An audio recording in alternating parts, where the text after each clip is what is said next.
Essas figuras nos mostram bem isso. Existe um artigo que chama Essential Lines, que é do Estado italiano, e ele nos mostra algumas linhas essenciais que a gente pode utilizar para fazer a anatomia dos dentes posteriores. Então é como se fosse um guia. Então tu começou a restaurar, tu vai ter esse guiazinho. Basicamente é uma dica de como moldar essa anatomia oclusal a partir então dessas informações que você pega do próprio dente. E o objetivo é facilitar os procedimentos diários de restauração posterior combinado com uma técnica de remodelagem rápida. É esse o objetivo que eles lançaram. Então, a partir dessas linhas da dentição natural, você vai ter então um mapinha. Então, vou fazer lá um primeiro molar inferior, eu vou pegar ali e vou desenhar esse mapinha lá em cima do meu dente, previamente, ou na última camada, para entender como é que eu vou fazer essa escultura. Aqui também mostrando os 3 tipos de resina que você pode utilizar.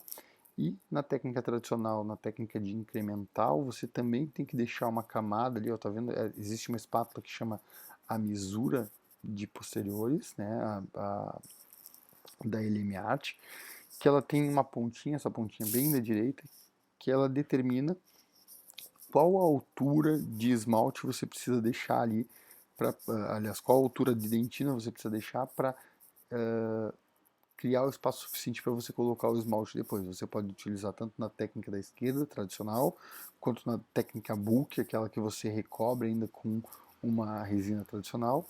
E no outro tipo de técnica na bulk fio, você não tem como utilizar esse tipo de espátula. O ponto-chave desse tipo de técnica é você deixar a camada da espessura e também você se guiar a partir então das informações que você tem no dente. Então, pegar essas informações de anatomia residual e aí a partir delas você desenvolver então a escultura e daquelas linhas essenciais que a gente falava anteriormente.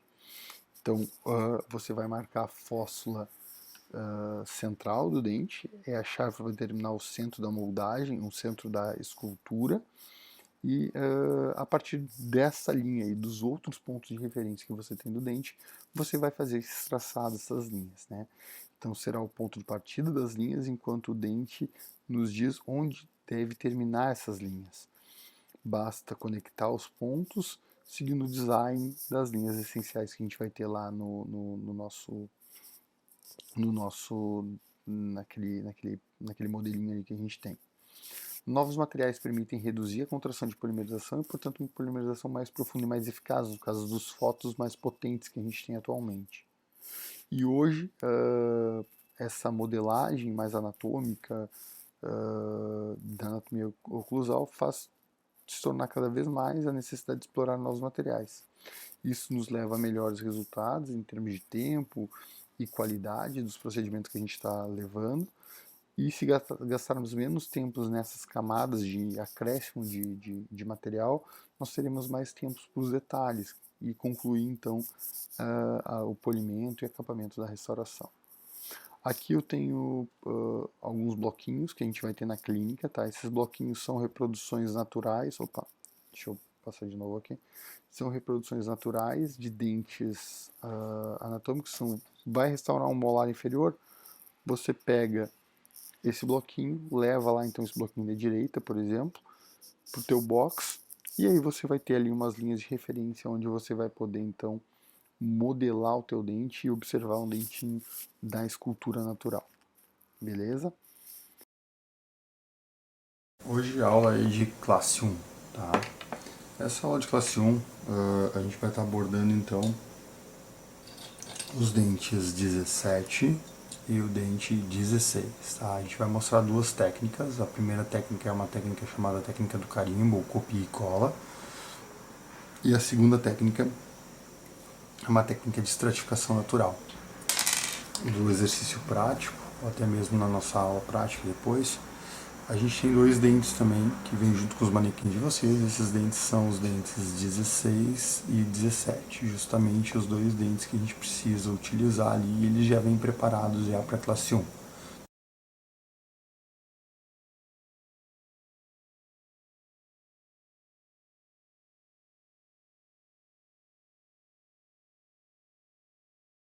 A primeira coisa que a gente deve fazer aqui é abrir o grampo, posicionar esse grampo lá no segundo molar, liberar a alavanca e aí provar. Se esse grampo estiver estável, como está, eu acho, esse grampo é um grampo que vai funcionar muito bem para essa região. Então, provado o grampo, sempre amarrar o fio dental no grampo também. Vai ser então inserida a borracha de isolamento absoluto. Então se identifica os dentes que a gente vai isolar. São classes 1, então vai ser classe 1 do dente 17, marca bem o 117, bem o 116, a vestibular, a cúspide vestibular e a cúspide do canino. O grampo que recebe, o dente que recebe o grampo é onde vai a perfuração um pouco maior. E depois os outros dentes, então as perfurações um pouquinho menores. Então é um molar. E aí os grampos de pré-molar e canino já vem já, os grampos não, as perfurações de pré-molar e canino são perfurações um pouquinho menores. Feito então. Leva ela lá na posição. E aí entrei, instalei meu grampo na posição desejada, soltei e ele estabilizou. A partir de agora está estável. Então eu tenho que remover a minha borracha das aletas do grampo. Então eu pego um instrumental rombo, como já foi demonstrado também na aula de isolamento, e removo a minha borracha de cima do meu grampo, tá? Depois disso, com movimentos de vai e vem, a gente vai então introduzir agora introduzir a borracha agora no sulco.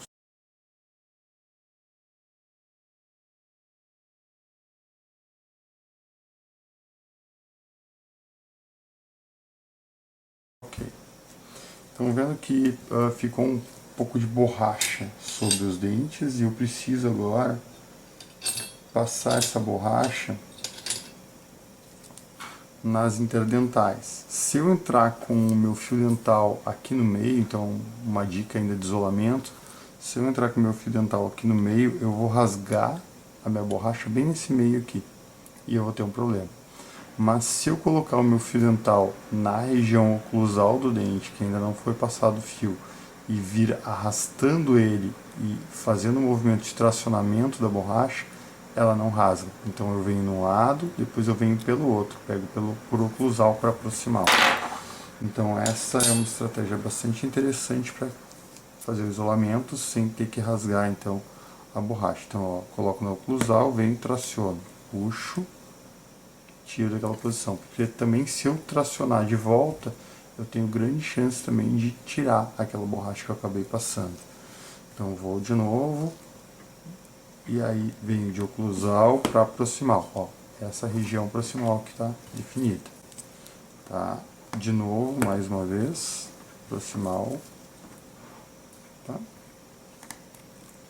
Ok, venho de oclusal para lá, ó, e agora aqui no canino a mesma coisa, ó, ele não passou totalmente, então eu vou lá na incisal do canino e venho tracionando, eu levo a borracha para entrar no sulco, e com isso eu vou tendo a invaginação da borracha entre a região do ponto de contato, passando essa região do ponto de contato, e ao mesmo tempo então eu vou gerando então com que esse meu dente, essa minha borracha, ela vai entrando nas regiões que eu preciso. Tá? Feito isso,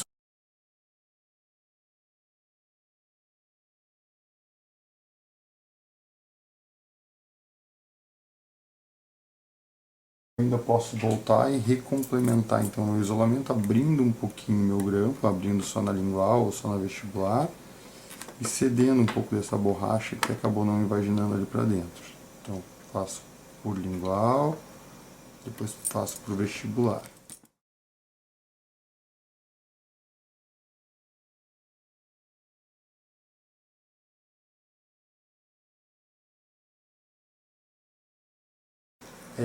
Na região de canina eu posso passar um amarrilho, tá? Ou ainda eu posso cortar um pedacinho da minha borracha, do meu isolamento, que é uma das dicas que eu não tinha dado lá. Então, com a própria borracha do seu campo de isolamento, você pode pegar um pedaço e com ela também você pode, então, passar na região e você travar ali. Com isso, então, você tem um travamento ali daquela região, tem um amarrilho ali, um amarrilho elástico, que vai gerar uma grande estabilidade ao teu processo de isolamento absoluto.